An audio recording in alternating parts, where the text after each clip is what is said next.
everyone, and welcome to the special simulcast of the Neil Haley Show and the Love Is Podcast. I'm excited to welcome the host of the Love Is Podcast, Kim Sorrelle. Kim, how are you? I know you're excited about our guest. I am excited about our guest, Neil, and I'm doing great, by the way. Chad Boudreaux, hopefully I said that right. I love your last name. It just looks so cool. You've done it all. You started out, you're a lawyer, and then the night before 9/11, you're hired by the Department of Justice.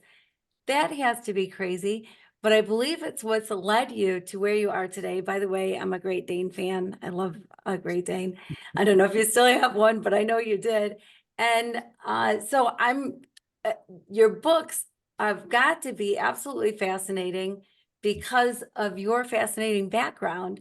And so I know now you're working for a shipbuilder, so you're not in the depths of everything with the Department of Justice and Homeland Security anymore, but it certainly plays a role in your writing. And so I'm curious, is that what made you want to write, or what got you going in the first place to write? Yeah, thanks for the intro. And I do have a chocolate lab that's kind of looking at me from time to time through my window over here. But you're right. It was, working for the Department of Justice right after the September 11 attacks was really an inspiration to me to want to learn more about the department, and then doing so, learn more about the main justice building, which is the headquarters for DOJ. And in doing that, I found, the secret eighth floor, so to speak, that's in the building that used to be the FBI ballistics lab. And once I figured that out and had somebody give me the tour, literally with flashlights walking through, I was inspired to start writing. And that's where we got started. See, I think that's so awesome, Chad. And it's just like the experience, right? How you take your experiences and write. Is it almost kind of like I know it's probably a passion why you write, because anyone who writes books, especially, it's a passion, but is it kind of also a kind of way to release some of the tension and challenges that you went through in your life, especially at that time when you were hired right after 9/11? Yeah, I think it's more acute now that, I have a family we stay busy. We have a job that is very busy. And then getting up, I think, in the morning and just having the time to kind of live in a parallel universe a little bit, to get out some, creative juices, if you will, is it's very therapeutic. So it is kind of a job. It has to be a job for those that, I think want to get into writing, or, are new to writing. It's got to be a job. It can't just be a side hobby, but you can make it a fun job, and it's definitely a release of pressure. Yeah, well, there's certainly those moments that maybe you've had them, Chad, or maybe writing is your superpower. And so there is no kryptonite where it comes to getting writer's block, or just not feeling like writing at the time, or just not having that motivation. And it can be hard, right, to sit down and be super disciplined. Do you have a discipline that you follow, or how do you do it? Yeah, I mean, I have to aim for, at least in terms of discipline and timing, I have to get up early in the morning to do it. There are some times at night that I'll write, but my days stay pretty busy. I have very little time to write during the day. And it does take a little bit of a warm-up time, whether that's over coffee in the morning or just staring at something maybe for longer than you normally would stare at something at night. It takes a little while for me, at least, to get warmed up. And then if I get warmed up, I can kind of tell after about 10 minutes if how far I'm going to go, by how strong I start out of the gate. But I think you have to be okay with those, let's just say, mornings where you're sitting down and you're not getting anything done, and you just have to accept that. And then hopefully you get like an idea or a couple of sentences down. There are other times when you may get 5,000 words down. So just it kind of depends. Oh, wow. Is that the writing thing? Oh my goodness. I mean, like, I've not written, I want to write my memoir at one point, write some marketing books, but I just have not done that yet. I have a publishing company now. My business partner is more the writer, not me. So I just kind of am the sales guy. But when I think about, specifically how much work it takes to write, I don't know if I have that patience to say I didn't get any words down today. It's kind of like, I guess, where you have 5 sales calls for your business and none of them close. And you're like, what did I accomplish today? That must be the way it feels when you have writers, that kind of writer's block, or really not a lot of creativity that day.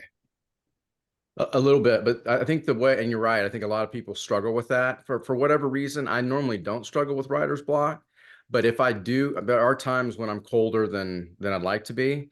And I guess the assurance that I have that I haven't wasted my day is my alternative is watching TV, right? I mean, I don't watch a whole lot of TV. I mean, I watch basketball. My Baylor Bears are playing right now. But if I'm watching 2 hours of TV, I get nothing out of that. Like there's no production. So that's really what will bring me down if I'm watching too much TV and I don't have anything to show for it. I'd rather have 5 words that I wrote down for 2 hours than watching, a movie that I'm probably going to forget about in a month. Yeah, that's such a good point. Scavenger Hunt seems like it was a really fun book to write. I would think it was a fun book to write. And I think you're expanding on that though, right? Like there's going to be a sequel, there's going to be more. Yeah, so we're publishing a new book on August 6th called Homecoming Queen, and that's a small town political thriller. It's not a sequel to Scavenger Hunt, but it is in that thriller genre, and pretty much a love song to my hometown in South Texas. But but then there's going to be sequels to Scavenger Hunt that are going to be on the tail end. So I'm writing that now. The little preview there that'll take place a lot in Chicago, and so for spring break for the kids, we're going to be heading to Chicago because I've got some places I need to visit. So that's how that works. So let's talk about the latest book that just came out. What do you like? What was the reason for writing it? So, I grew up in Corpus Christi, Texas, and the fictional town that is the center of my new story is Miranda, Texas. And it's basically it's basically Corpus Christi, but my hometown is very different than most places I've ever been. Um, it's a diverse town. We very much love being Corpus Christians, and it's not like the Texas stereotype that normally people would think of, where we grew up near the beach, large Latino population, and there is a lot of very unique Texas things. And then there are a lot of unique South Texas things. And it was the perfect backdrop for the story of this courageous protagonist who is an older sister who has to go rescue her younger sister from an abusive family, but then also a hurricane that's coming and barreling in on the city. So very tense throughout. But I'm sure that people who love Scavenger Hunt will also love Homecoming Queen. Well, and that's part of it, right? The tense throughout to keep the pages turning and keep people engaged and excited to read. And I'm sure that when it does come out, it's going to do great. And I know that pre-sales are huge for authors. And so right now, I believe it's in pre-sale phase. And so people should jump on it. Homecoming Queen. It looks like it's going to be really great. Are the characters based on people you know? Not specifically, but I think every character that you come up with is an amalgamation of people that you know. I wanted to, it's interesting because when you read Scavenger Hunt, a lot of the names are similar to names in my family, and my daughter was left out. And my daughter is this amazing, courageous young woman. And so I wanted to write from the viewpoint of a young woman. It's not my daughter for sure. Annika Raven is the protagonist. And but at the same time, as a white male, you have to be very careful not to write about others that are not that are not in your gender or in your background. But I think I did it in a way that was very true to the character that I wanted to write. And I think she's an amazing character, and just the way she overcomes obstacles and adversity is enough of a story. And then all the other characters that we surround her with, very much a Texas flavor, very much a South Texas flavor. And I think a lot of people are going to be surprised by the depth of some of the characters. When you think about, creating characters and thinking about where they go and what they do, is it basically when you see somebody that's going through abuse and all that stuff that you have certain stories or certain things that said, I got to write about this type of situation? Because a lot of people go through these things in their lives, go through abusive families, abusive situations, and how they overcome. Yeah, I wanted to write a book that, in this case, it's neglect is the form of abuse. And so I didn't want to get too dark with it. That's bad enough as when somebody is neglected. But I'm drawn to people who overcome great diversity. And, my mom had me when she was 19. And we grew up together, kind of like I mean, she was my mom, but it was like kind of like a big sister. And we had to overcome a lot of adversity just to put food on the table. And so those people who overcome adversity and then find a way to conquer adversity and to win whatever they're doing, that I'm drawn to characters like that, real people like that. But then also when I'm reading, and so a lot of my characters are those people, and it's what makes it great to be a writer of thrillers, is you're constantly having that tension that's hitting you, and how do you overcome it? And once you put a character in that situation, you can kind of give them the constitution that you think they should have. And then as your story progresses, you're still writing it, of course, but your character takes over a little bit. And he or she is going to start doing things that maybe you didn't start off thinking they were going to do. And so you're kind of growing with your story. And that's what makes it a lot of fun. But then also, it really gives the character, I think, the depth and the breadth that he or she needs to really carry the story. Well, and it sounds like Annika's strong. Like she's just a strong young woman, courageous and strong. And I think to be in any thriller, you probably have to be courageous. But she sounds like such a great character. And I agree with you. I'm drawn to those people too who have overcome adversity, and not just overcome adversity, but then use it for something good. And I kind of feel like you're one of those. Like 9/11 had to take such a toll on you, PTSD, whatever emotional toll, to be in the thick of it. I would imagine that you had to overcome some things from that. Is that true? Is that accurate? I appreciate it. In part, yes, but what I don't want to do is I don't want to put myself in the position of the victims at all.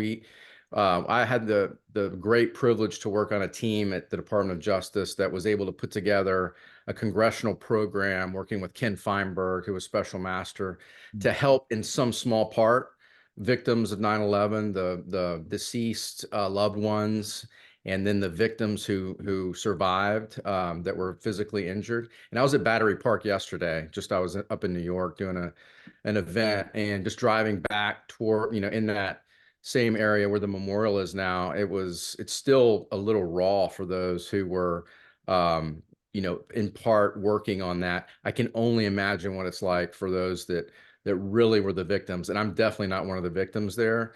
So, but I was just, like I said, privileged to be able to help in some small part those who went through that. But it leaves an indelible mark on all of us, just as Americans. Oh, it totally does. And is it, when now having multiple books out, how do you promote both? Because I know you still want people to buy Scavenger Hunt. That's, because it's not like a sequel to what you wrote. But so what kind of strategies do you do to kind of, because it's two different like topics and maybe even different audiences? That's the challenge as an author, right? You can see my shameless promotion behind me right now was still Yeah. with Scavenger Hunt. Scavenger Hunt's always going to be my first love, right? So I'll always want to push that out. But I have a really strong um, um, industry of people who have read Scavenger Hunt, people who were Solicitor Generals of the United States, Attorneys General. I mean, some of the Attorneys General of the United States on both sides of the aisle actually told me some stories that kind of made it into Scavenger Hunt. One, like right before he went to print. And so there is the people in my industry, whether it's the intelligence community, the law enforcement community, or just the legal community or Homeland Security committees, they're actually promoting my book for me right now. It's That's great. good. They're fans of it. And every time I talk to them, they don't want to hear about what I'm doing for my day job. They want to know, when's the next book come out? Blake Hudson was the protagonist in Scavenger Hunt, and they want to, surprise, he survives. I'll go ahead and spoiler alert, but they want to know, like, when's Blake coming back? So I wasn't planning on doing sequels, but you know, after hearing the feedback for Scavenger Hunt, I think all the stories I have in my head can make their way into a Scavenger sequel somehow. So get ready for Scavenger Hunt series. See, I'm Yeah, well, intrigued by this, Kim, with people of multiple books. Like, how do you do that, you guys? I mean, that's the thing I think about because you're marketing one. It's like it's like marketing products, except it's very hard to find who your reader is. It's not the easiest thing. I think it's So harder than business. so I have a publicist, PR by the book. They do a great job. And at some point you have to move on to the next book, right? So I now have to move into promotion of Homecoming Queen, but I'm also writing my third book. And so particularly when you have a day job, you're always going to take all your books with you when you're doing book signings. So if I'm at Barnes and Noble, or if I'm at you know, the Union League Club up in New York or in Chicago, I'm going to take multiple books with me. But at some point you got to move on to the next book. That's yeah, and it's true. That's true. And the Homecoming Queen sounds like an awfully good book to move on to. And it comes out, when does it come out? August Comes out. 6th. Okay, so you've got a boom. little bit of time, but coming soon. All right. So Yeah. tell us about Scavenger Hunt because that intrigues me. Okay, because you're still promoting it. Yeah, go ahead. Yeah. So Scavenger Hunt is written through the eyes of Blake Hudson, who's the protagonist, and he's a counselor to the Attorney General of the United States. And he's in his late 20s, a little bit over his head for his position. And at this point, we are back now into a world where we have some terrorism threats that are more acute, more like post 9/11. And he becomes a part of a clandestine team that is put together to overcome some of the bureaucratic hurdles. And it's a team filled with people from CIA, DIA, and Delta Force. So it's the perfect team you would put together if you needed all the skill sets to combat terrorism. And they meet on the secret floor that I talked about of the eighth floor of the Department of Justice. And at some point, something goes wrong, and Blake turns from the hunter to the hunted, and they're after Blake, and he's trying to figure out who's trying to kill him, and trying to stay alive. Well, Oh, it's good to know that he does stay alive so that Yeah. he can come back again. That's good. The only real, she mentioned it earlier, the only real character in that book is Judge, his Great Dane, who lives on Capitol Hill with him. And Judge was a real character. So that was my dog when we moved up. So so have you tried to get that as a movie or series? Scavenger Sure. Hunt? Yeah, well, we're going to keep trying. So I've got a few people that in the industry that are looking at it. So we'll see.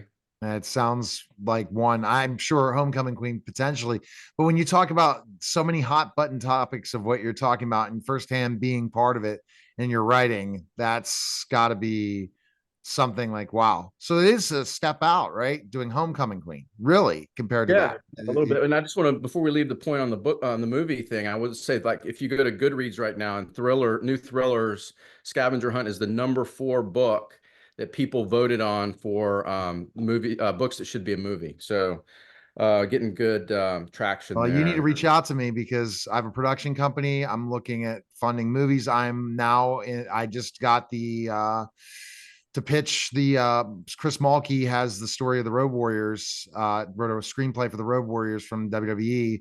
It's going to be fictional based, but it's a wrestling movie, and he's having me go out and pitch it. So I'm selling the screen, going out to sell the story.